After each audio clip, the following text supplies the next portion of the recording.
Hi guys, Samantha from Jessima Tutorials here, and today I'm going to be showing you a little bead design that I came up with just the other day. So here's what it looks like, and this is basically what we're going to make today. We've got a few different colours, mainly in the marble over here, but the main idea of it is to have this really cool bail that goes round to the other side. So I'm not very happy with this bead. This was a prototype, so I'm not quite happy with the white side over here. But basically the idea of this bead is that you can wear it on both sides. So that's the type of bead that we're going to make today. So I thought I'd show you some variations that I've been playing around with while I was working on this technique.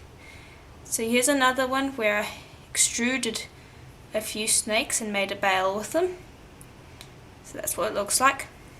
Thought I'd give you some ideas for whenever you try it. Here's another one. It's basically the same as the other one, except that I've textured it and used some different colours and things like that. So those are the ones that I've been playing around with. Now today we are going to be making this side of the bead, and it's going to have this colour in replace of this one. But I'm going to show you how to make the barge yellow over here, and I'm going to show you how to make the marble, and I'm also going to show you how to make this bail and the texture to go with it as well, and I'm also going to show you how to make this fossil shell imprint. So that's basically what this tutorial is going to be. So you're going to need quite a few colours for it. So in the beginning of the tutorial I showed all the colours, and this is colour number 1, number 2, number 3, number 4 and number 5. Just in case you needed to have a look at them. So I'm going to be showing you how to create the texture stamp first. So I'll bring over some leftover clay. Okay, so here it is. Now this is basically a mix of all sorts of different clay brands and clay colours and all sorts of things. So it really is a jumble of every bit and piece that I've had in my work area for the last 3 months, maybe 4 months. So this is what I've ended up with, and I can't really use this colour. So what I like to do with my leftover clays like this is I like to make texture sheets out of it. So I've shown a tutorial on YouTube already on how to make a texture sheet using your accidentally cured clay and using leftover clay as a stamp. Now I'm going to show you a different texture, the one that I used in the bail. It almost looks like a spider web almost. So here, I'll bring it up for you to see. So it has that cool spider web effect. Now the way I do that is I take my craft knife. So it's got this kind of blunt end over here, and I press into my clay all over the place, just like this. Now the blunter your tool, the better. So I'll just bring over another tool that I like to use. Here it is. So this is basically just a sculpting tool, and they have these cool arrows on the end, and this is actually my favourite one for this technique because it gives a much blunter look than the craft knife. Craft knife works, but I personally like this one better. So all I do, excuse the cat, she's a little bit active in the room at the moment. So all you do is you press it in random directions. You can have them crossing over each other, you can have some longer, some shorter. They don't have to be the same depth.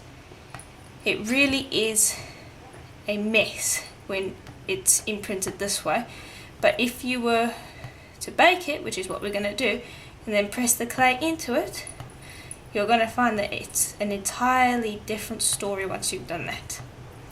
So I'd carry on pressing into this until my entire sheet is done. Now I've already got one pre-made, and here it is. So this one's been baked already, and this one is actually a mix of this arrow tool and my craft knife. So I've got some wideish impressions like this one, but I've also got some shallow impressions like these, so it gives a more interesting effect. So that's basically how I make a texture stamp. So I'll just put that to the side. If you want more details on it, just go check out my YouTube video. I'll include it in the description. Now, I just bake it at Primo's regular temperature, and it generally, for an hour, and it generally works pretty well. So this is the one that we're going to be using in our tutorial. Now, before we use these, I need to show you how to create this fossil shell over here. So what you're going to need for that is Primo Black and Primo White.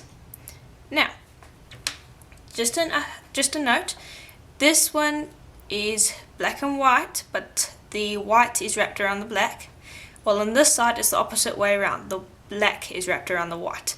So you can use the exact same technique that I'm showing you now to create both of these pieces. So play around with it and see what you can come up with.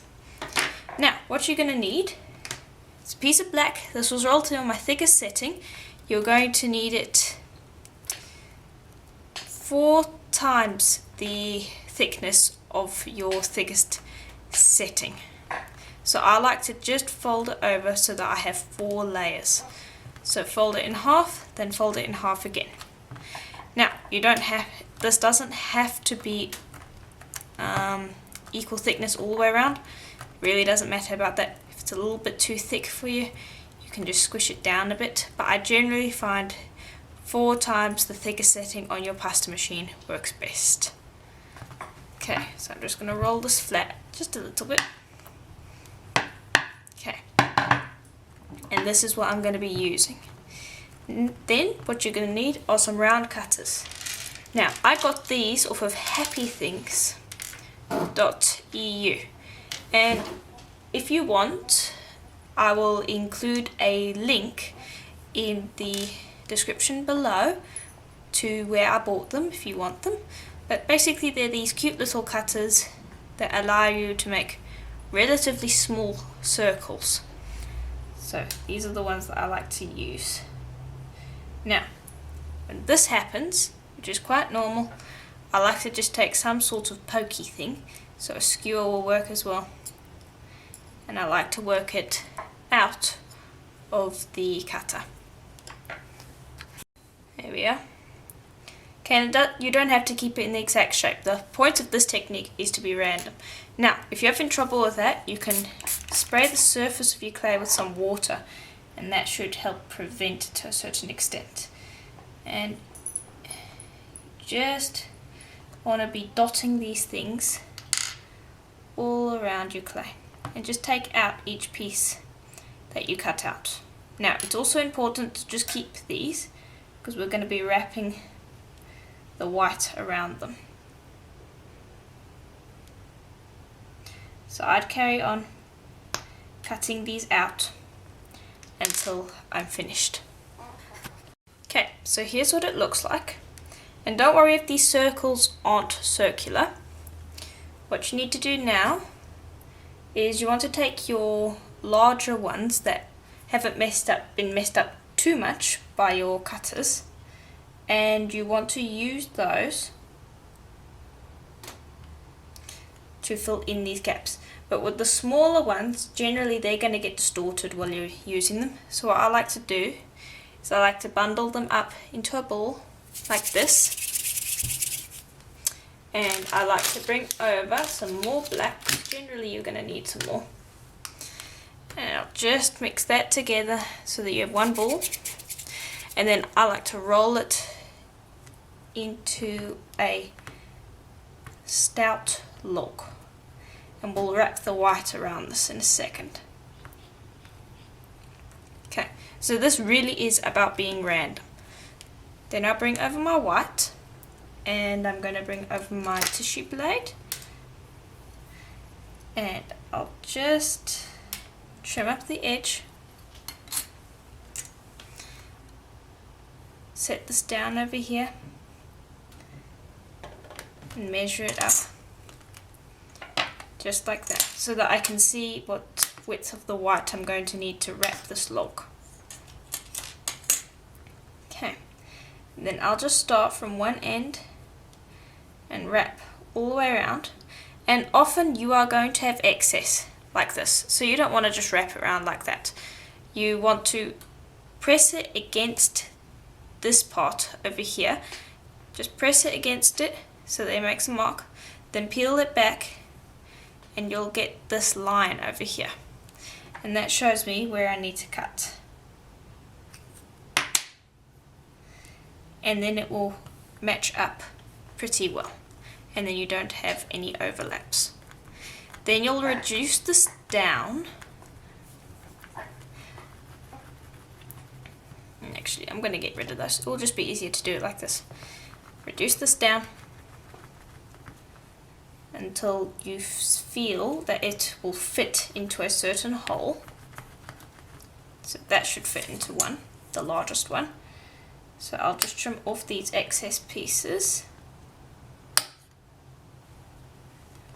Okay. And I'll cut off a segment and just bunch it together, smooth it out, and then place it inside and squish it, just like that. And now I'll do the same for every single one of these holes. I'll take my piece, squish it down to size so it's a little smaller than the hole that I want to put it in, and then squish it into the hole. It doesn't have to be round at all. Just play with it, make it as random as you possibly want. You don't need to be precise with this at all. So it's really fun. As you can see, it's quick, easy, and stress-free. So I'll fill in all of these holes and then I'll show you how to reduce. Okay, so I filled it in. Now what you want to do is start reducing it.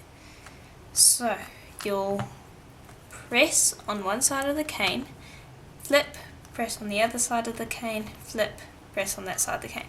Then you'll flip the entire cane round and press again while rotating. And what this does is it will start to reduce your cane. Now, while you're doing this, is you are condensing all of those circles together, so it becomes one piece of clay again. And don't worry about the distorted ends. We kind of want that. We want none of these to actually look round. We kind of want them well, you don't really want them round. You want them kind of a cross between an oval and a round, so really wonky. So you can see by these edges that we're getting quite a bit of distortion. That's exactly what you want. So we've reduced it down.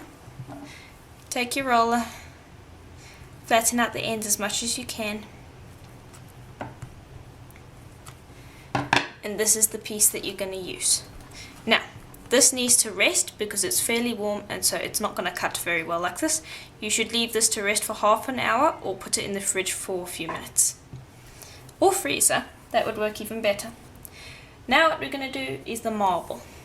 So I'll bring over all of our colours, and these are all the pieces that are going to get marbled together. And there's no specific amount. You basically just want to take each piece, cut a random piece from it, so just cut it into strips. Strips don't have to be straight either. The precise stuff comes when we start assembling the bead. In the meantime, you can have as much fun with being random as you want, which is good because I like being random. It's a lot funner, I find, than being rigid, but there are some times when you want to be precise. But that comes when we are assembling the bead. So in the meantime, have fun. So I'm just cutting out some strips from each colour, and this is what we're going to use to marble. So I can't give you a precise measurement to get the exact same marble that I'm going to get.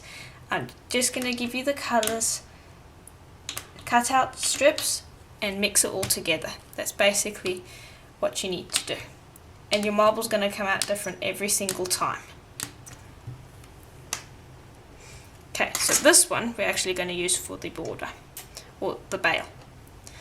So now what I do is I take these pieces and I'll stack some on top of each other. And the one thing that I will say is use a lot less of the black than all the other colours, because the black is very strong and can overtake your bead or your marble. So just restrain yourself when it comes to the black. So just layer them in random fashion. Oops. And if your strips don't fit, it's also fine to just take bits as well and stick it on. When I said random, I really meant random. But it's fun. Just like that. Okay. Just a little bit more and we should have enough for our Bargello and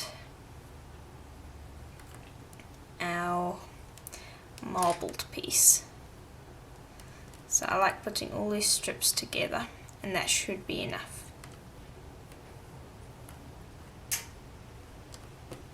And you want to try and be random when you're placing these strips together. You don't want to have the same colours on top of each other, unless that's what you wanted in your marble.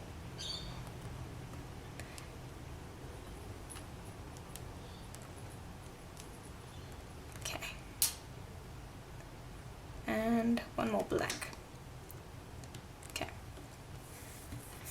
There we are. So I'll pick that up. So we got quite a few colours here. Now I want to squish this into a log so that it's easier for me to start twisting.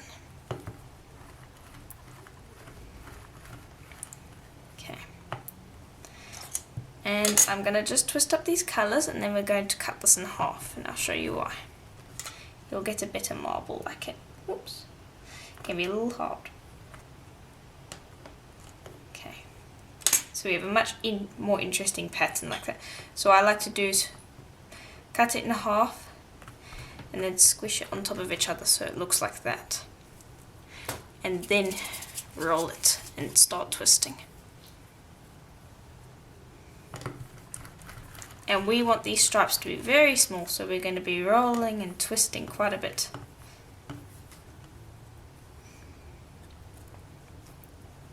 And if you find that a particular colour is missing, like I find that there's not really enough of this in here for my liking, take a few strips and you can wrap it around. And don't go overboard, just a few. And that will bring that colour back in.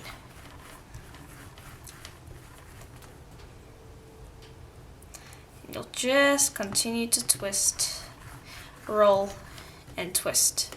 Now, a problem that you are going to encounter is that your sausage is going to start getting quite long. So when that happens, squish it back together again, like this.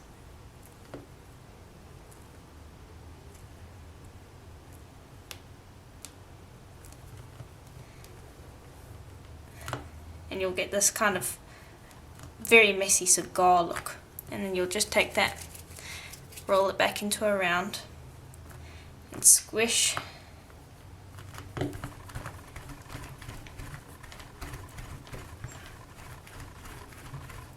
then it will have shortened. And just carry on twisting. Now, this one I'm going for a more greenish look than the other one that I showed you earlier. I said we'd have a few different colours. So this is a different colour that I'm doing. So I'll continue doing this until I'm quite happy. I'm almost there. So I'll come back when that's done. Okay, so here's the marble. Quite happy with it. I'm going to bring over my acrylic rod and I'm going to roll it flat so you can see what it's going to look like. So there's what it looks like. Now I want this a bit more wonky, so I'm going to try to distort it a bit before I roll it through the pasta machine. So you can see you just snake it up so you have this loop and then you squish it flat and your stripes will distort that way. Because you don't really want straight stripes, you almost want a wood grain. Okay, so that side I'm not so happy with, I like this side. So I'm going to run this through a pasta machine on the thickest setting. And I'm going to be lengthening the stripes, so I'm going to be going from this end to this end. You don't want to be going from this end to this end. And there's what it looks like so far. Now what I'm going to do is I'm just going to fold it over on itself, like that, and I'm going to run it through again. Again, lengthening the stripes. And there we are. And that kind of blends it a little bit. You don't want to go too far with this. I usually do 1 or 2. I'm happy with the 1. So now what we need, now you can do a few things with this actually.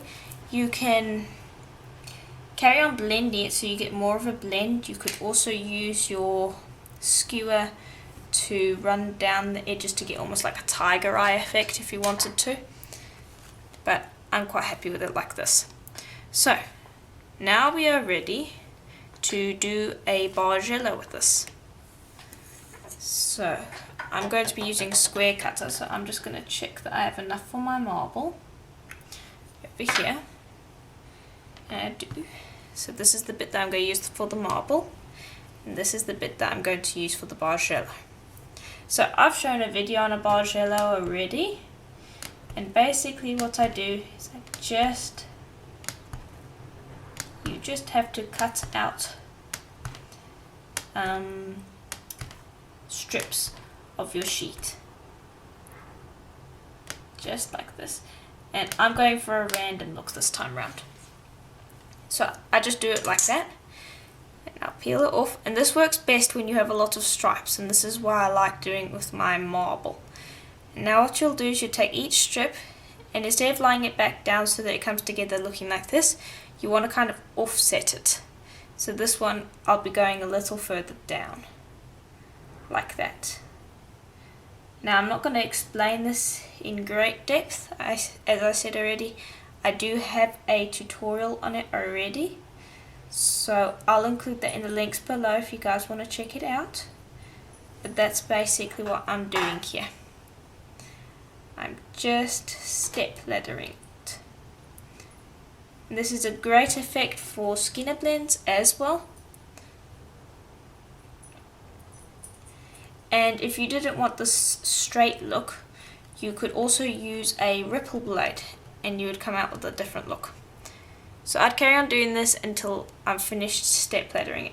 Now one thing I just want to mention is you don't always have to go in one direction, you could go up and down. Just like that. Okay, so here it is now that I have step laddered it.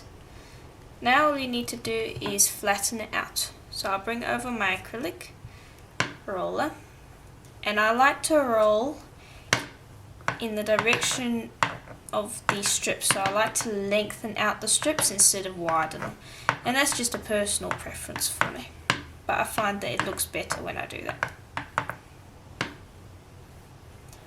So there we are, so it's almost like a checkerboard pattern. Okay, and then sometimes if I have some pieces that don't really want to smooth out, I'll just manipulate it a bit. Okay, now I'll just chop off these edges that aren't so nice, and that's the bit that I'll use. Okay, so now we are ready to start assembling our bead. So we've got the marble, the checkerboard, and our fossil cane. So I'm keeping you in suspense with this one, I bet. So, what we want to do first is we want to make sure that these all are in the same setting of our pasta machine. So I'm going to roll this through on my 6th setting. That's one lower than my thickest. I'll just run it through. So that is now my 6th setting thick. Now I'm going to roll this one through, and I'm going to be going so that I lengthen the stripes. And that one also was so this one's also the same thickness as this one, and that's very important. Now I'm going to bring over a really sharp blade to cut this, because we don't want it smearing. And here it is. Like using Lucy Clay's blades, they tend to be sharper than the other ones I've found. So just angle this. And now there's a bit of a trick to these ones. I just want to talk to you about these blades. Usually with normal tissue blades, you just have a triangle on the end. So when you're cutting, the sharp edge is a straight triangle from both ends. This one, it only bevels on the one side. So if you look at it from this side, it's flat. If you look at it from this side is angling down, which is a little different from our other blades, which means that the cutting can be different. So if you cut with the beveled side facing that way, you'll find that your cut will want to go that way. If you cut with your bevel facing this way, you'll find that your cut wants to go that way. Excuse the cat, I'm going to go and calm her down a second. Sorry about that. She gets a bit frisky at this time of day as I'm going to give her some whiskers. Anyway, so when you're cutting with the Lucy Clay blade, you need to keep this in mind, as it can affect your slices. So I like to slice with the beveled side facing that way, so that my cut is going to want to come this way. Okay, so that's what it looks like. So when I do that, my blade wants to actually come this way, so it will make my slice thicker. So I then, when I cut, I push against it, so I'm kind of going this way. So when I cut, I angle it that way, and that helps me get a nice straight cut. So there's what our fossil shell looks like, and I need to cut a few pieces. And as you go towards the middle of the cane, you'll find that your pieces will start looking a bit more symmetrical, and they won't have broken off. And that should be enough. Now, I just want to stick them together so that we can use them. And don't worry too much of the angle. If they overlap, it's fine.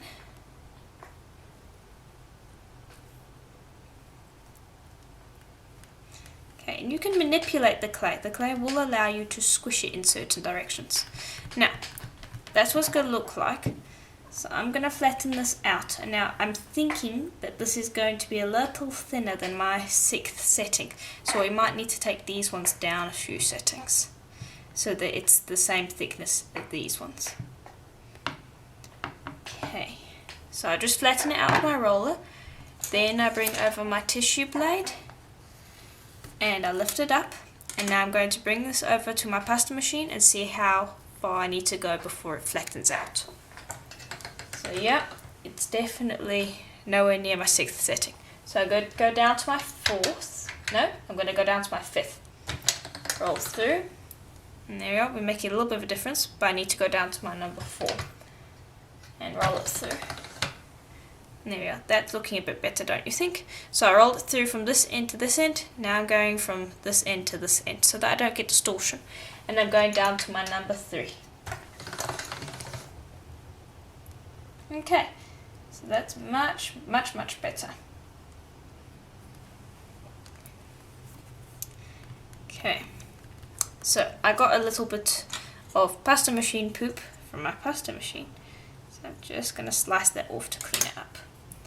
But there we are. So these ones need to come down to my number 3 setting. So I'm going to first take this one down to my number 5, and that went from this side to this side. Now I'm taking it from this side to this side, and I'm going down to my number 4, just like that. Then I'm going to turn it and take it from this side to this side on my number 3.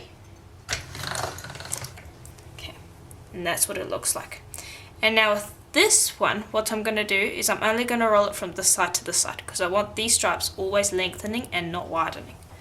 So I'm going to go down to my number 5 and roll it through. And that's what it looks like. Now I'm going to take it down to my number 4, and again I'm going to roll the same way. And that's what it looks like. And then I'm going to take it down to my number 3 and roll the same way. And there we are. So now we have plenty of clay to use. Now, you're going to need a square cutter. So, just going to pick this up. And I'm going to cut a square out of this. Now, before you cut a square, you just want to make sure that this is nice and tidy. And then you want to cut out your square. Just like that. And I'll lift away my excess. Okay. And then what I'm going to do is I'm going to cut it in about half. Just like that. Okay. Then I'm going to gently lift it up and put it to the side for the moment. Now you need to be careful at this point. This is where you need to try and be as precise as possible, because you're working with a square.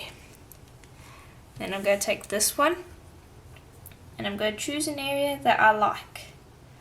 So I kind of like this place over here. And I'm going to cut out a square,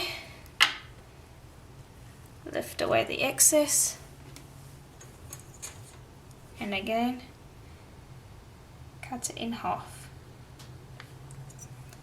Okay, now I'll just move this out of the way for a second. And lift that up and put it to the side. And I'm going to do the exact same for this one. So kind of like down there. There we are. And just like the other two, you'll cut this in half. And lift it up and out of the way. Okay, so now you're going to also need a piece of black clay. Okay, and here's the piece of black. Now what you're going to do is you're going to take one piece of your marble, lay it on the black, and take one piece of your fossil shell and lay that on the black as well. And try to get them next to each other. This can be a little fiddly. And then smooth it out. Okay, now it doesn't matter if the seam doesn't look straight, because that's going to be covered up by our bail later on. Then I like to roll both ways. It's okay if it distorts a little bit right now, because we're going to cut it out as a square again.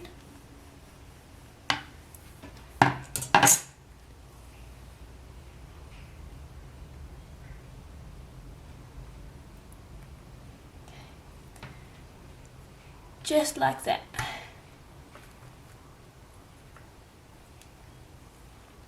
Okay, so you'll do that with the other one as well. Okay, so I've done both of my beads over here, as you can see. Now what we are going to do is we want to flip this one around and stick it on the back of this one. Now if you were very good at clay, and even then I doubt it, you'd be able to get this without distorting the square shape. So I found a little trick to make this easier so that even beginners can do it. And the way I do that is I use a heat gun. Now excuse me, this is a it's like a Dubus heat gun, so it's really big. So this is what I use. I put it on full pressure And what you want to look for is when your clay loses its shiny look. You want it to kind of get a matte look, and I'll show you that in a minute. Now this makes a lot of noise, so I'm not going to be talking while I've got it on.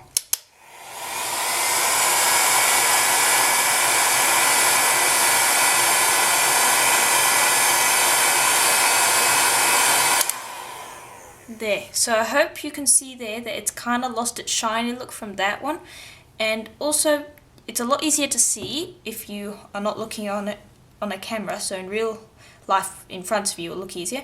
And also, well, this one's kind of sticky.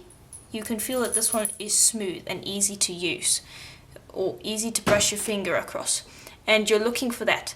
Now if you press on it and you can still feel that it is moving, you're going to need to heat gun it a bit more.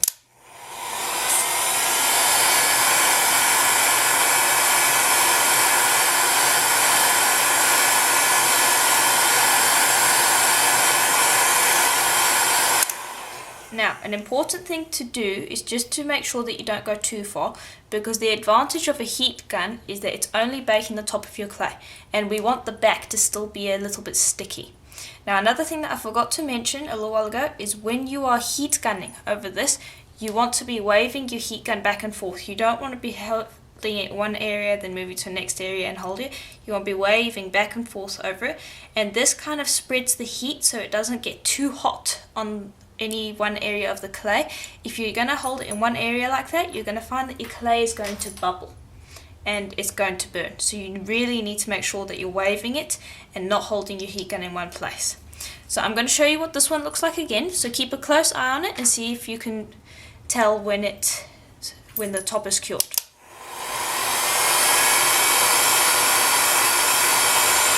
There we are, it's starting to go. Okay, so the top's about cured, and now this is a great stage for you to start crackling, but we want this basically cured, all except for the last little bit.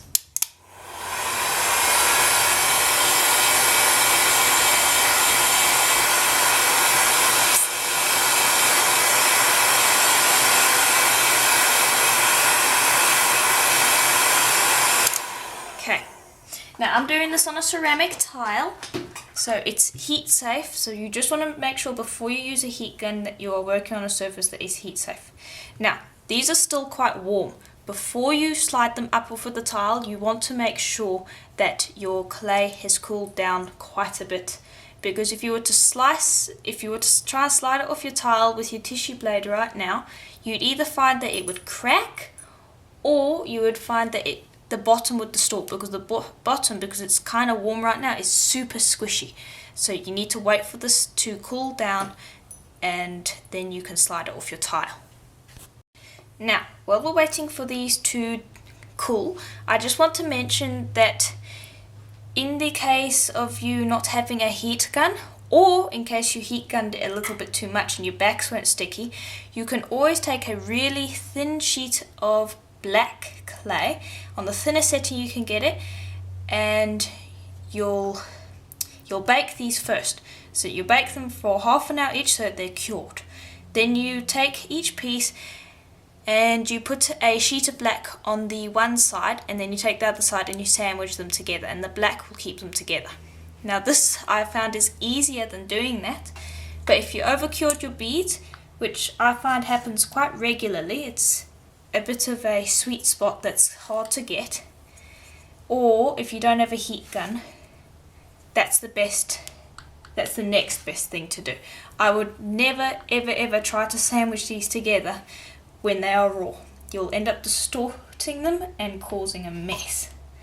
So what I'm doing now is I'm just trimming around the edges so that it makes it easier for me to pick these up. Now, they're quite cool, so I'm going to bring over my tissue blade again. I'm just going to start shimmying. There. So you need to be careful. So the back is still raw. So you need to be very careful, because at this stage you can distort it a little bit on the back, but you really want to be careful because your front clay is extremely brittle. And that's fine, so long as you're very careful, because you don't want to break your clay because it's still bendable. Whoops! So you can see that it's very fiddly. Now you want to line these up just right, like this. And just be careful, because once you've stuck it down, it's stuck down. So if you get a piece of clay, get that out and make sure that you're as close to sandwiching it up perfectly as possible. And then squish it down and make sure that you've got a nice bond. Now you're never going to get it quite right. There are going to be some edges that might have got a little distorted.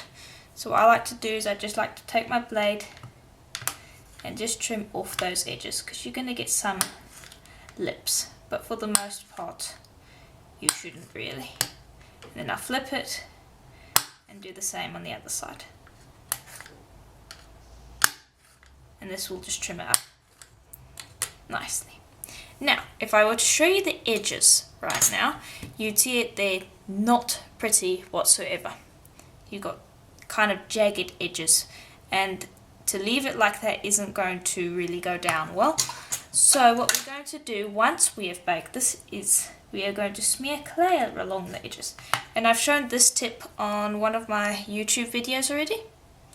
Actually, yeah, I have shown it already. And that's what we are going to do once this is baked. And also I want this fully baked before I put the border, the bail on, because I want this nice and strong before I start messing with it, because it's very brittle. If I were to bend this, it would break, and you don't want that. So I would put this in for about half an hour. You can bake it for an hour, but I generally bake about half an hour for a first bake, then I'll bake it a second time for another half an hour, and then I'll bake it again for another half an hour. So it'll be in for about an hour and a half. Now, because this is Prima, I'm going to be baking at 275 Fahrenheit or 130 Celsius. So I'll bake this for half an hour at that temperature, and then we can come and I'll show you how to do the bail. Okay, so now that I've baked the bead, you can see that it's much more, it's a lot stronger, and so it's going to withstand some work. So now we need to really clean up these edges, as you can see.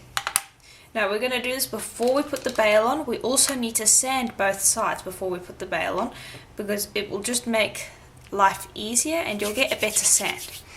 So what we're going to do with these edges is we're going to take a ball of clay, and we're going to, and this is Prima Black, and I find that the black works best for this. So you're going to take it and you're just going to warm it up in your hands, because you want this nice and soft. And then you take a tiny, tiny little piece and roll it into a rough cylinder. Squish it onto the edge that you want to cover. Take your finger, and I like to have almost like this, I like to hold my fingers like this, so that as I drag my finger across the top, my thumb is helping me push really hard, because you need to push as hard as you can so that the clay sticks on. And then it's not going to come out perfect, so you need to take a little bit of time to go back, smooth it out with the base of your finger, make it shiny. If you miss any areas, just take a small piece and smear over the top of that, and then go back and make sure that you haven't missed anywhere, because this is what's going to tidy up our edges. So I generally find that I have to go over a few times. It's very rare that I get it all in one go. Then I'll just smooth it over with the base of my finger. I usually smooth over with the tip or here. I just smooth over, and the reason for this is because we can't sand this with rough sanding paper, so I can only use polishing papers, and I'll show you those in a minute.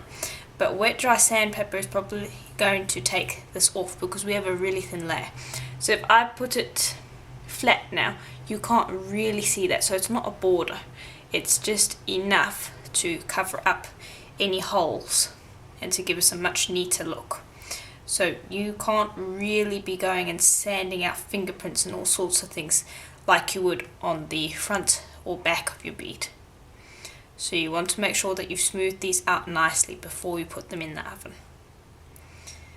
And I just carry on doing this until I'm happy with the edges, and that can take a little while because this is a very important finishing process.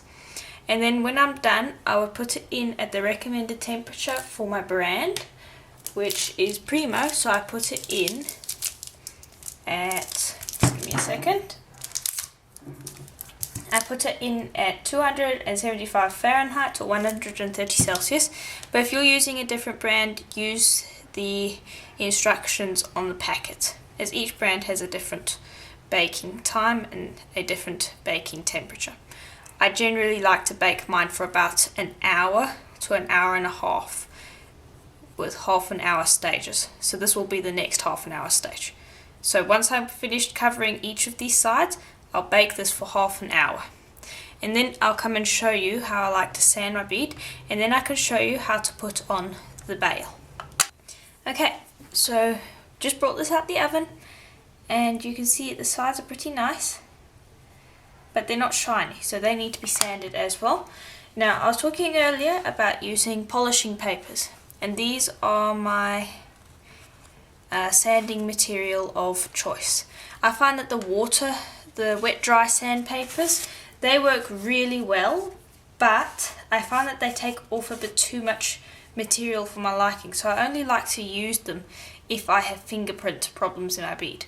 But I've looked over these ones and I don't have any fingerprint prints, so I like to use these ones. And basically what they do is they just sand it up so that you can get a really nice buff. So I got these off of Fire Mountain Gems, if you're wondering, and the reason they're really nice to use is that they're flexible as cloth. So I think they're actually called polishing cloths on Fire Mountain Gems, and they get the job done really well. But unlike the wet dry sandpapers, I find that these ones you have to try really hard to sand off your fingertips. I'm pretty sure some of you that are watching have sanded off your fingertips. I've done it quite a few times with the wet dry sandpaper, but I find that these polishing cloths work really well for it. So I will include a link to where I bought these. If you guys want some, you'll be able to go there, as I use these a lot of the time. I use them practically every single time I sand, and it's only when I have a problem that I'll use the wet dry sandpaper. Now, you'll want to go through the grits. This is a 400, and I think it goes up to an 8000, so you can imagine what a great buff you'll get from that. And you'll just go up through the grits and spend the longest amount of time on the lowest one and then the highest one. And you want to sand the edges of your bead, the front and the back. You basically want to sand all sides, because we're going to be using Renaissance wax on this once we've done our bail, and it is important with Renaissance wax, if you want a nice shiny finish, to make sure that you have a very good buff. And so you need to make sure that you spend a good amount of time sanding. So I'll probably spend about 10 to 15 minutes sanding this bead and making sure that I've got it as high a shine as possible. So I'll be back in about 15 minutes, and then I'll show you how we do our bail. Okay, so now that we have finished sanding, you can see that it's not shiny, it's just a lot smoother. So the great thing about this is that it will enrich your colours to a certain extent. So my black, it looks a lot more black now than it did before. Before it looked a bit more grey. And also it will mean that your micas in your blend and your Bargello will have a certain amount of sparkle to them. And once we have put Renaissance wax on this, it will shine a lot more. So if I bring this one over, you can see that this black is a lot more black than this black, and this is a lot more shiny than this is, and that's just because I put Renaissance wax on it. So this one will basically look like that one when it's done. Now we do need a bail though, as this one's a little boring on its own. So what we'll need for that is the texture sheet that we made earlier and our last colour recipe, which was 1 burnt amber, 1 burnt umber and 1 black. And I've rolled it into a strip like this because we need a fairly long strip. So to get it nice and long in your pasta machine, I like to just stretch it out like that and then roll it through. And I want this on my thickest setting. So here's what it looks like. Now, I've found that stamping with the clay stamps, because they're not flexible like our normal stamps, well, most of them, some people use bake and bend, but I don't have that at the moment, so I use it with leftover clay, and this is not flexible. So the best way to stamp with these I've found is to stick your clay onto your tile, make sure that it's properly stuck to your tile, then bring over some water and spray the surface of your clay like that. Then angle your texture sheet so that you're going to get the most texture out of your clay.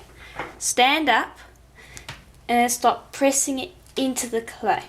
Now this is the opposite way around than I usually stamp. I usually have the stamp on the tile first and then I press the clay into it. But I find that doing that with the clay stamps instead of the rubber stamps means that you have a high risk of your clay getting stuck in your stamp, even if you do put water in it. So I found that doing it this way around means that your clay is stuck to your tile a bit, and so it means that it would rather stick to the tile than your texture stamp. And that's just my personal opinion. You can try it the other way around. So now that that's properly stamped in, you can go with a roller and make sure that you press it in properly because you want a nice imprint. And then we'll gently lift it up. Now sometimes your clay will get stuck in your stamp, but it should let go. And you get this really cool spider web effect. So I'll just bring that up for you to see better. Now I'm going to highlight this with mica powder later on for you to see, but we want to first make the bail and then highlight it with mica powder, because otherwise we can accidentally rub the mica powder in the wrong place while we're working with the bail. So if you're going to put mixed media onto your bail, I recommend doing it after you've actually put on the bead. So I've just dried that up quickly. Now I'm going to take my tissue blade, and this is my firm one, so it's not as flexible as the other one, and I'm going to try and cut a straight line.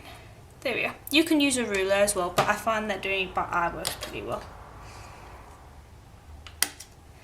Okay, so that's one. Now I'm not sure if this one's thick enough, so I'm going to bring this back and I'm going to make a thicker one, just in case. So just straighten this up quickly.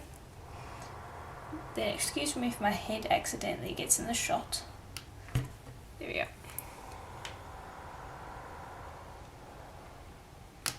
Okay, that's a little thicker than that one. Now I'll just trim off the ends like that. So we'll give this one a shot first. Now this can be very fiddly because this clay is raw and we have sanded it. This is not going to want to stick to it at first. So you're going to need a little bit of patience to get this right, but it will stick if you work with it gently. So I like to get it straight as I possibly can first. Then I gently tap it down to clay. When you're tapping, don't tap too hard because you'll squish your texture.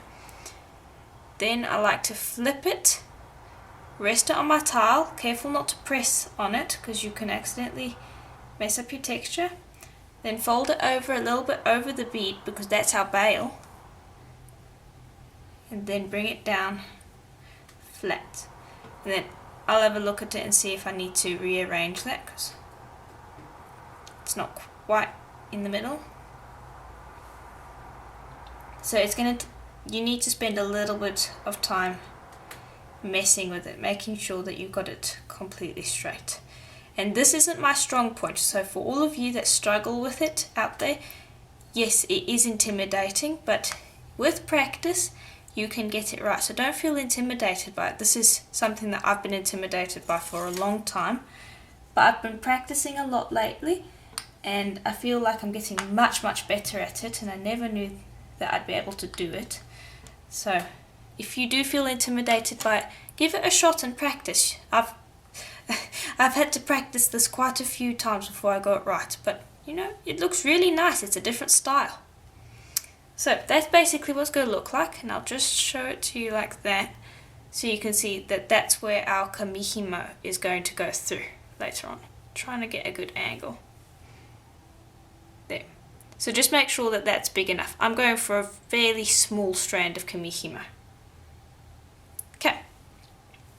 So now what you need to attend to are these bottom areas over here. You need to make sure that they're nice and flush with your piece. So I like to hold them like this, and this is, you have to be very careful with this. I'm going to take my blade and very slowly shave. Do this very slowly, you don't want to cut yourself. But I do it to make sure that my pieces are nice and flush. And then what we'll do later on, once this is baked again, is we'll come back and do that smearing technique again so that this is black again. So if I bring this one over, you can see that I've done the smearing technique there so that we don't have the cracks. Okay, so before we bake though, we want to put our mica powder on. So I'm just making sure that this bale is nice. And I'm using bronze. Now this is a mica powder that I got from Fire Mountain Gems. Oh, excuse me, it's a little bright. There. That's the mica powder that I got for Fire Mountain Gems. It's great value. You get a lot of mica powder for relatively not that much money compared to some other mica powders that are out there. So I like to just take off the lid, and you can see that I've got some mica powder in there, and I like to dab my finger. And you can use a brush, but you risk going into the grooves. And then I like to just lightly brush over the surface of the texture. Don't press hard, you only want to get the raised areas. And I like to go over a few times because I want a lot of sparkle. And this is another reason why the colour recipe I gave you doesn't contain any metallic clays or pearlescent clays. And the reason for that is because I'm going to be putting mica powder on this, and so I want the clay underneath to look relatively dull and dark, so that the contrast between the mica powder and the clay underneath is high, and it just brings out a bit more of a pop to the piece. And just go over and make sure that you've got a nice thick layer of mica powder, because you want it to be nice and sparkly. Okay, there we are. Now, before you bake it, because once you've baked it you can't really do much, just make sure that you're happy with it, because once it's baked you can't do anything about it. And this is another reason why I like to bake this piece before I put the bale on. One thing is because you can easily distort it while it's raw, and secondly is if you stick this bale down and you're not happy with where it is, even now once I've stuck it down and pressed it in and all sorts of things, you can peel that off and your base clay will still be perfectly fine, and you can just do it again. And this means that there's a lot less risk involved. So I'm going to put this in the oven for another half an hour at the recommended temperature for Primo, and then we can come back and I'll show you how to smear the edges, and then we can put some Renaissance wax on it, and then we can proceed to string it. So we're almost done, and I'll see you when it's baked. Okay, so here it is up and out of the oven. Now, this is what it looks like. Pretty cool, I think. Now I'm just going to show you how to quickly fix up this base. So I'll just bring over some black clay, and just like before, you'll roll it into a ball just to warm it up, because you want it nice and warm. And again, you'll just butt it up at the start. You don't want to be starting from here, you want to be starting right at the beginning, and then smear along. Now this is a little harder than before because it's not one straight line, so you're going to have to work it a bit to get it to cover the entire piece and to fill in any cracks that you might have. So sometimes you might even want to use it as grouting and just smoosh it into place. Now when you do this, you're going to get some hangovers, like over here where it hangs over, and you have to cut away at it very carefully because you want this to look nice and clean. You don't want the clay hanging over. So here you can see that the clay's hung over a little bit in these corners. Got to be careful in these corners. And then once you've tended to that and made sure that the entire thing is nice and clean, just like before, you'll just go over and smooth it. Now just be a little careful with this, as it's a bit more fiddly than before, and just make sure to go back and check those edges. But there we are. That's basically all we need. And then once this is baked, we'll give this another sand. So I'll sand it before I show you what it looks like again. And then we can move on to putting some Renaissance wax on it, and then we can start stringing it. Okay, so now I've finished baking it, and you can see down here that I've sanded and rubbed up this bottom area so that it looks the same as the others. So this is all finished being sanded and trimmed up. So now what we're going to do is we're going to apply a varnish to it. Now, you don't have to apply a varnish to this. It is best to do it since we do have mica powder over the top of this bale over here, and if it received a lot of wear on your neck, it could rub off. So it's always best to put some sort of a sealer on here. Now, I recommend either using a wax varnish or spray varnish. PYM2 works pretty well, but I'm not going to use that today. You could also use Varathane, but I find that it gives too much of a glossy look for my taste. I'm going to be using Renaissance wax. Now this is my new favourite varnish or sealer. I just feel like it doesn't give such a bold, glossy look as I find that the Varathane does. So what I'm going to do is I'm just going to take a cloth and rub a little bit of Renaissance wax on it, and I'm going to close up the Renaissance wax because it smells quite a lot, so you want to keep that closed. I'm just going to take that and rub it over the surface of the bead. So you can see there that it's already quite shiny. Now I'm going to do one side at a time, and I'll do that side as well. Now, if you have a buffing wheel, you'll take this over to your buffing wheel and give it a really good buff. But if you don't have a Dremel, and I know that a lot of you can't afford a Dremel, so you can also just take it and you can hand buff it. So I'll just take another piece of the cloth and just rub it up and down the piece like that, and that will smooth out the wax, because when you first smooth it on, you'll find that there'll be little streaks. So you want to take this and just rub it on like that. Now you can give it a few more coats, but if I were to turn this side over to this side, you can see it, this side doesn't have quite the same colour as this side. So this side has a bit more of a sparkle to it.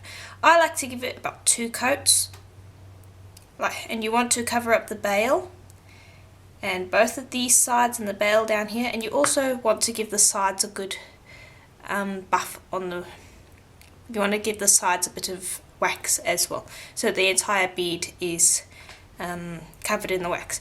Now one thing that you do need to keep in mind when you do this is the wax is going to stay wet for a little while. So for the first 10 minutes it's going to be quite wet to the touch, I've found. So if you were to run your finger over this, you would mess it up. So just like any varnish or sealer, whatever you use, you want to just let this sit, and you want to let it dry for at least half an hour before you start fingering it.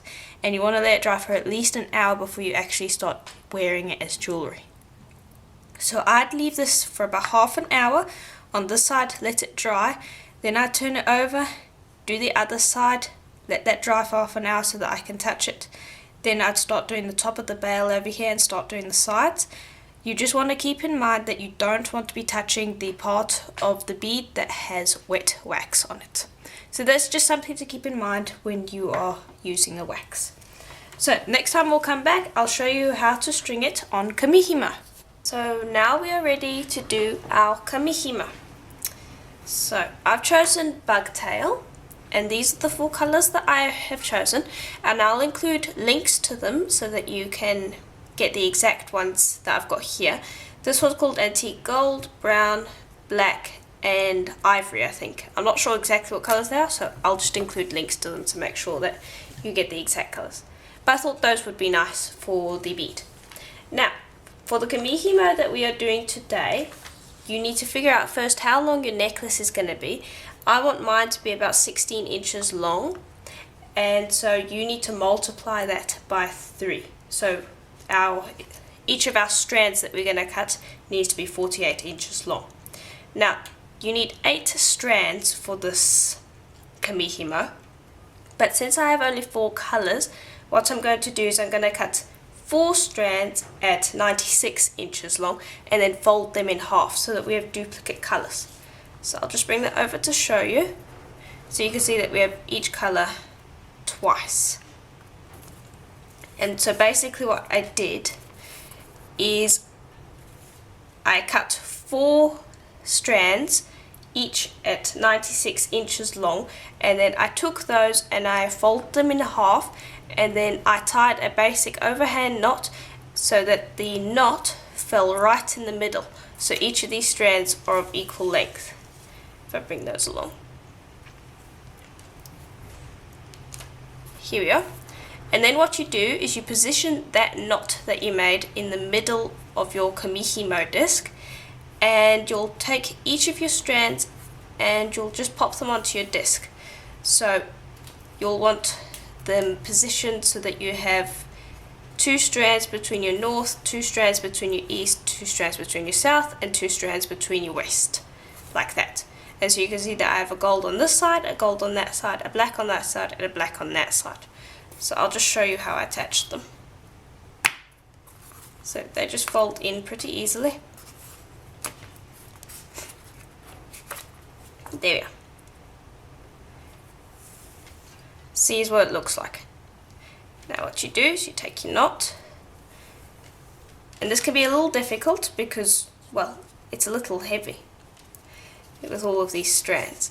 And you'll just take one, and don't worry about positioning it perfectly at the moment, we can do that in a minute, and you'll play, I like to rotate between a dark and a light and a dark and a light, so I'll have the black there, and then I'll have the beige. Then I'll rotate, and I'll have a brown on my west side, and a gold. And then I'll rotate again, and I'll have a black on my north, and a beige, and then I'll rotate again. Now your end pieces are always going to look a little messy, so you can, because of the knot, so it's going to be a little tangled at the end. Don't worry about that, we're going to trim that off towards the end. And then you want to just pull on it slightly to try and get it in the middle. Just like that. Okay. Then what you're going to do is you're going to start on one side, and you always start with the north side. Sorry, it's a little hard to keep this all on camera because I've got strands flying off everywhere. But you'll start on the north side, and you'll take your one strand and you'll bring it down like this, and you always want it to go you want it to be on the same side, and then you'll go to the opposite side and you'll bring that up like that, and then rotate. Now it doesn't matter which way you rotate, you've just got to make sure that you always rotate in the same direction each time. And now you also need to be careful because your strands are going to get a little knotted if you do this and you don't you don't pull them out like that. You need to make sure that you loosen up your strands each time. So don't just do this without pulling on your strands to make sure that they don't knot, because that's a bit of a problem. Now I'm going to just hold on it like this now that we've got a little bit to hold on to. Sorry, it's a little hard to keep this in the camera. I'll pull, and you want to pull tight each time. Now the beginning stages are going to look a little wonky, but as you progress it will look better. Okay, so now that we are finished making our Kumihimo, we now want to take it off of the board, and that's really simple. All you do is just hold the bottom over here because you don't want it unraveling, and just unclip your pieces. It can be a little bit awkward because you're holding the bottom and so you've only got one hand to do this, but you just want to unclip it, and always hold the bottom because you don't want this unraveling, and then just give it a good tug to even out all of those threads. Okay, so now what you do is you will create a knot. This is also going to be a little fiddly because you have one hand to do this, while your other hand is occupied holding that in place. Okay, and then you want to loop this over where your other finger is so that it holds that braid in place, just like that. And then make sure to give it a good tug and pull on each of the individual strands just to make sure that it's good and tight, and that will keep your braid in place while you work. Okay, so now we don't want all this excess string, so we'll just take our snips and snip that off. Okay, so now this is more workable. Now, whatever I do on this end, you want to repeat on the other end. So you can see that both ends are basically the exact same at the moment. So anything I do on this end, just repeat on that end. Okay, so now what we want to do is we want to get a nice thin thread, and I'm just using Nymo. You don't have to use Nymo, but that's the one that I'm using. And try to get in a colour that matches whatever your Kumihimo looks like. And dish yourself out a generous amount. Okay. And then what you'll do is you'll just do a quick overhand knot, and you'll tie that near where your knot is. Don't tie it right up against it, just tie it near. And this is where our bead cone is going to be. Now I like to do another overhand knot just to make sure that that was properly tied, and now give it a good tug whenever you put a knot in, because this needs to be good and strong. Okay, then I'll take both pieces and I'll just start to twist. What this is doing is it's just keeping those threads together, and it's going to make your life easier. And it's just an extra security measure. Okay, so now that you've done that, just do another overhand knot, and this can be a little awkward. Don't worry about it, just give it a good overhand knot, tighten it, and do another overhand knot. Now if you're wondering what that noise is in the background, my dad is lathing, so that's what the noise is in the background. He likes lathing with wood. Okay, so you'll just do 2 overhand knots in the same place to get it nice and strong. Little fiddly, but that's fine. Okay, and just make sure you give it a good tug. Then snip off the ends. Don't snip it too close. You do want a little bit of a tail, but you don't want so much of a tail that it's going to drag out. Okay, just like that. Now what you're going to do is you're going to snip off this knot. Now, you want to do it fairly close to this, but you don't want to do it so close that you snip it. You want to leave a little bit of a tail. Just like that. Okay, now put that aside. Now we want to bring over our E6000 glue, and that's the one that I recommend using, as it's really strong and really good for this. Now just squeeze out a good bubble. And this is my end cap. I got this off of eBay. What I'm going to do is I'm just going to put that blob of glue in the end cap and close up the E6000. Okay, now this is a bit messy and I'll clean it up afterwards. But I want to work these threads into the end cap. And you want to push it in. So you want a nice tight fit. And don't worry about all this glue. This glue glues almost like it dries, almost like elastic. So if there's any yucky bits coming off, just wipe away what you can. And later on, once it's cured, you'll be able to actually peel it off as though it were elastic. So don't worry about that. You want a good soak. If there's any tails coming out, like over here, just take your snips. Oops. And this can be a little fiddly. And just snip those off. And try to wipe those near where the glue is so that it kind of hides it.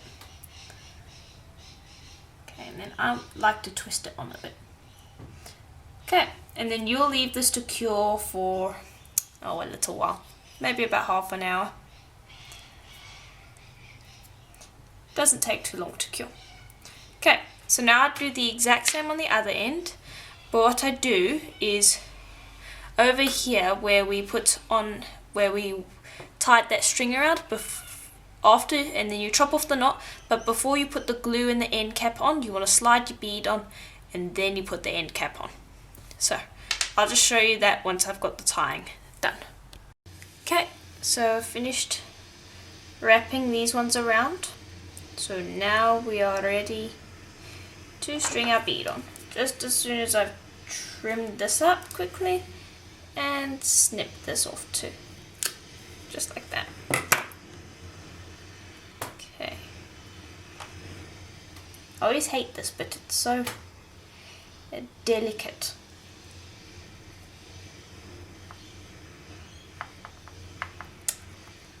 And then you just work your bead in there.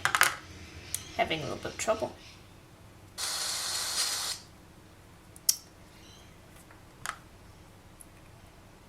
Okay. Just slide your bead in.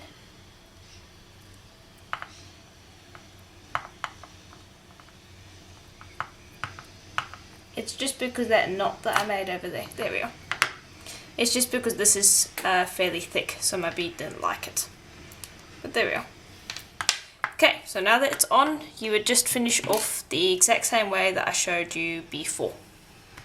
Okay, so I just finished up the end cap. Now it's still pretty wet, so we need to be careful. But we can attach the clasp at the moment. So so what you do, got open already actually, but what you do basically is you'll have a jump ring, you just open up the jump ring, thread a part of your clasp onto the jump ring, and then thread the jump ring onto a part of your clasp and close up. And you'll do the exact same for the hook. Good gracious, it's noisy today. That was an aeroplane. It seems to be very noisy today. But you'll do the exact same on the other side. And there's a little hook clasp. Okay. And that means that it's finished, and so I would leave this until tomorrow morning. But there, I just wanted to show you what it looked like. there. I'll just actually zoom out a bit for you. Whoops, wrong way. There you go. So now you can see exactly what it looks like. But there we are. That's what the necklace looks like. So I do hope that this tutorial was helpful to you, and if it was, please do check out the links below, as there will be links below to some of the things that I referenced in this tutorial. And if you haven't done so already, be sure to friend me on Facebook and let me know that you are my patron, so that I'll add you to my Facebook group where I do polls and I have updates and all sorts of things that I'm sure you guys will love. So be sure to friend me and let me know that you want to be part of that Facebook group, and I'll add you as soon as I can, and I look forward to seeing you there. And as always, I hope to see you in the next tutorial. Bye for now.